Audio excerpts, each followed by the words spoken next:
Fala galera do YouTube, beleza? Aqui quem fala é Alex Pinheiro e hoje eu tô trazendo mais um vídeo pra vocês. No vídeo de hoje a gente vai continuar a nossa série de criação e compilação de software.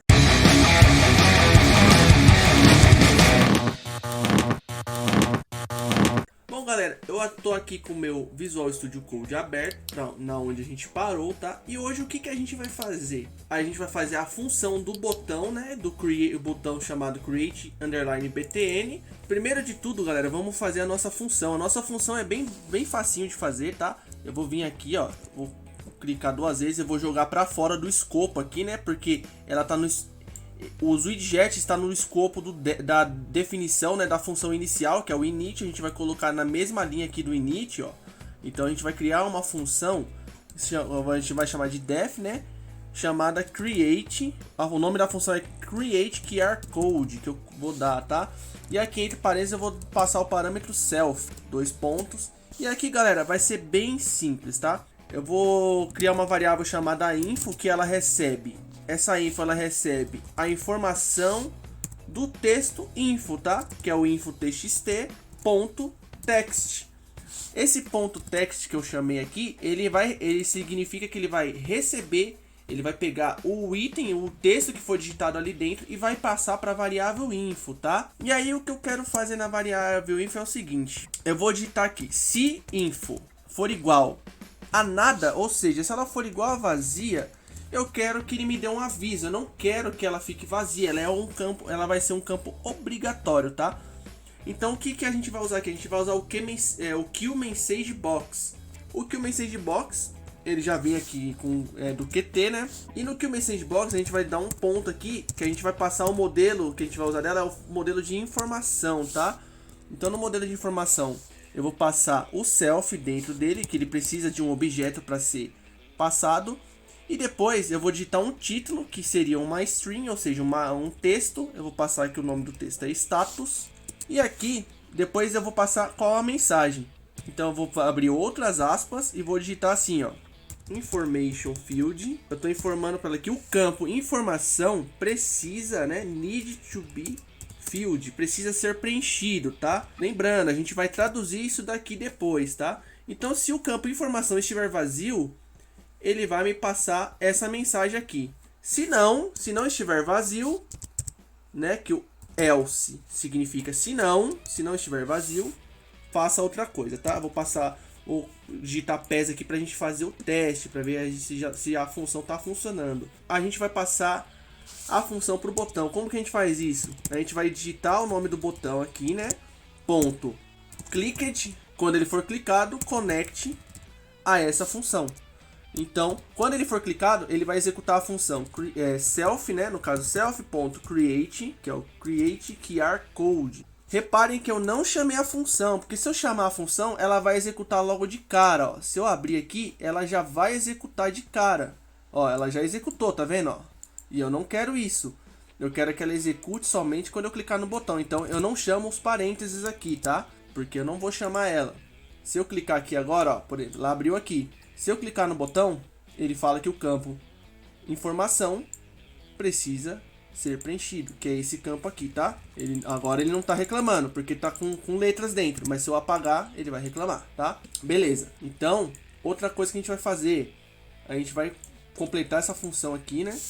E depois a gente vai fazer alguns ajustes também no software. Eu tô informando aqui, se tiver vazio, me manda essa mensagem. Se não, o que eu quero que ele faça? Eu vou criar uma variável chamada imagem, que recebe o QR code .make, ou seja, ele vai gerar um arquivo a partir do que eu vou digitar lá. O que eu digitei, ele tem que receber. No caso, quem ele recebe ali? O campo informação, porque eu estou puxando o texto e não o widget em si, tá? Eu estou pedindo o texto que está no campo informação. Beleza. Feito isso, a gente vai clicar em img.save e eu vou dar o nome da imagem de QR_code aqui, ó, QR_code.png. Esse é o nome que eu vou dar para a imagem, tá? E aí, quero que o campo de informação se esvazie, ou seja, eu vou falar aqui para self.info, né, .txt. Eu quero que ele sete o texto, ou seja, que ele adicione um texto vazio, ou seja, na hora que ele que eu vim aqui e já criar o QR Code, eu quero que ele delete. Por exemplo, eu vou vir aqui, ó, eu quero que ele delete. Tá vendo? Ó? Ele já deletou. Eu cliquei no botão, ele deletou. Beleza? Então vamos lá. Eu quero que ele delete e depois, após que ele faça isso, eu quero que ele crie um pixmap. Então eu vou digitar aqui, ó, self.pix, tá? Eu vou chamar o QPixMap. O QPixMap é um visualizador de imagens, tá? Então com QPixMap, quer dizer, eu quero que ele mostre uma foto chamada QR Code.png. Ou seja, eu quero que ele mostre o QR Code que ele criou, a imagem que ele criou. E aí lembra que no vídeo passado eu falei que aquele label vazio, aquele texto, receptor de texto ia ficar vazio, que é esse aqui, ó, que é o Self QR Code Viewer, que é o label que está vazio, ele vai receber o Pixmap, tá? Ele é o responsável por ele. Então eu vou informar que o Self.QR Code Viewer, né, receba, ele sete Pixmap. Qual o Pixmap que ele vai setar? O Self.pix, que foi o que eu criei.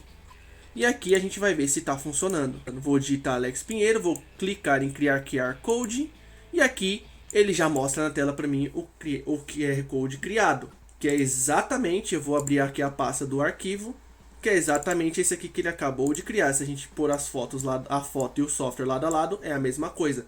Quando você aumenta quanto maior o texto, maior o QR Code vai ser, tá? Ó, aqui ele não atualizou, mas se eu clicar pro lado, se eu fechar e abrir de novo na foto, ó, ele vai mostrar o mesmo QR Code, tá? Então, por isso que eu usei o layout, porque o layout ele se adapta ao tamanho, tá? E eu quero que toda vez que a gente fizer uma foto aqui, ele se atualize o tamanho da tela, tá? Ó, pode ver, ó. Os widgets aumentaram aqui, beleza? E agora a gente vai fazer alguns ajustes, já que a função está funcionando, a gente vai fazer alguns ajustes, que seriam os ajustes da janela, tá?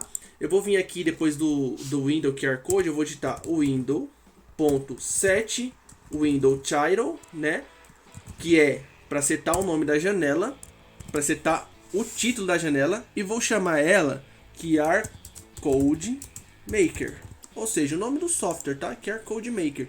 E aqui ele vai aparecer aqui no título da janela, ó, QR Code Maker, tá vendo? E agora a gente vai colocar um tamanho inicial, que eu vou chamar aqui de Window Resize, para pelo menos aparecer o nome do título quando eu abrir o programa, né?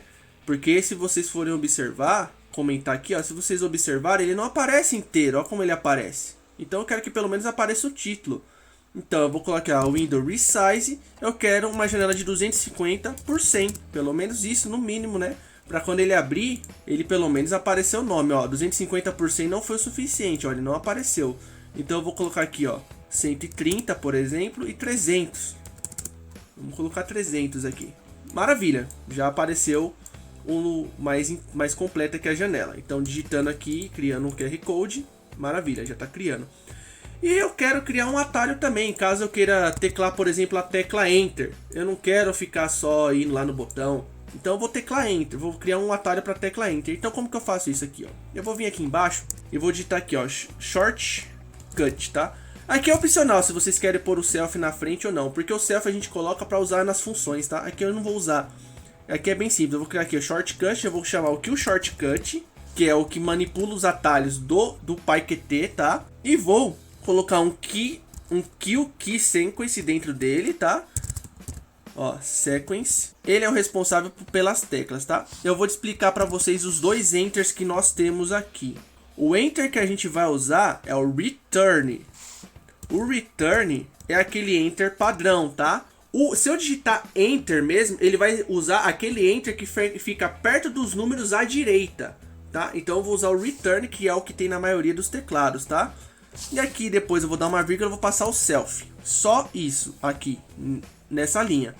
Após isso, embaixo a gente vai digitar shortcut.activated.connect, ou seja, assim que ele for ativo, ele executa a função self.create QR Code. Só isso, galera. Então, ó, eu vou abrir aqui, eu vou testar, ó. Eu vou teclar Enter, ó. Eu vou arrastar para cá, vou teclar Enter, ó. Tá vendo que ele já informou que o código não foi, ó. Vou digitar umas letras aqui e vou teclar Enter, ó. Ou seja, o nosso atalho está funcionando, tá? Então, maravilha, a gente fez esses ajustes. Então aqui pra gente tá muito bom. Agora a gente vai criar o início da tradução, tá? A gente vai importar um módulo aqui pra gente criar as traduções, tá? Então vamos lá, vamos criar as traduções aqui. Primeiro de tudo, a gente vai importar o módulo getText, que é o módulo responsável pelas traduções, ó. O getText. A gente precisa de um nome do aplicativo, da localização, e a gente precisa informar o getText sobre isso. Então vamos lá, eu vou criar o nome do aplicativo, vou chamar uma variável com tudo maiúsculo de appName, que vai se chamar KeyRCMaker, eu vou chamar de KeyRCMaker. Vou colocar location aqui, localização, né? Seria, o que eu quero localização? Eu vou chamar ela de... Eu vou importar o OS aqui, ele é responsável também por navegar em pastas, tá? Em diretórios, eu vou chamar OS, vocês já vão entender para que ele serve, ó, import OS. E aí eu vou chamar aqui os.path.abspath, ou seja, qual é a passagem absoluta? Pasta chamada locale. A gente vai criar essa pasta já já, tá? E aqui a gente vai pedir para o getText.bindTextDomain, esse aqui de baixo. A gente vai passar os parâmetros. O nome do domínio, que seria o nome do aplicativo, o nome do programa, e a localização, que é o location, tá? A gente passou as variáveis. E embaixo a gente vai chamar o getText.textDomain, o nome do aplicativo, que é o appName, e aqui tá feito. E agora a gente vai chamar o underline, a gente vai digitar underline recebe getText.getText. Aqui o underline vai receber o getText. Vocês já vão entender para que serve esse underline, tá? Logo no próximo vídeo vocês vão entender. E aqui a gente vai colocar esses underlines nas linhas que a gente quer que sejam traduzidas, tá? Por exemplo, help. Help significa ajuda. A gente vai fazer o que? Eu vou selecionar ele por completo, inclusive as aspas. Eu vou colocar entre parênteses e vou dar um underline aqui. E esse underline é o getText, tá? Por exemplo, ó, eu vou apagar a documentação aqui, ó. Vocês podem fazer assim também, ó. Dentro desses parênteses do edAction, vocês podem colocar underline, abre e fecha parênteses e cola o texto. Vocês vão fazer isso aqui, galera, para todos os itens que vocês querem que sejam traduzidos para outros idiomas, tá? E aqui, como é pequenininho, a gente conseguiu resolver rápido, né? A gente não precisa traduzir o título, porque o título é em inglês mesmo. Mas o certo, galera, é vocês fazerem isso no começo, tá? Eu não fiz no começo por questão educacional, tá? Mas o certo é ser feito no começo do software, tá? Antes de começar a programar. E aqui a gente já tá com a base pronta para o próximo vídeo, tá? Ou seja, esse vídeo a gente fez a função e já deixou ele pronto para conseguir formar o arquivo de tradução no próximo vídeo e traduzir o software, beleza? Bom, galera, o vídeo de hoje foi esse, espero que vocês tenham gostado. Se gostou, deixa um joinha para ajudar, compartilhe, se inscreva se você ainda não é inscrito, ative o sininho para receber notificações de novos vídeos, comenta aí embaixo se vocês querem ver mais vídeos desse tipo ou de tecnologias em geral, e também para vocês tirarem as dúvidas de vocês. E agora até o final que o YouTube vai recomendar 2 vídeos aqui do canal que podem ser de grande ajuda para vocês, beleza? Então é isso, fiquem todos com Deus e até o próximo vídeo. Falou!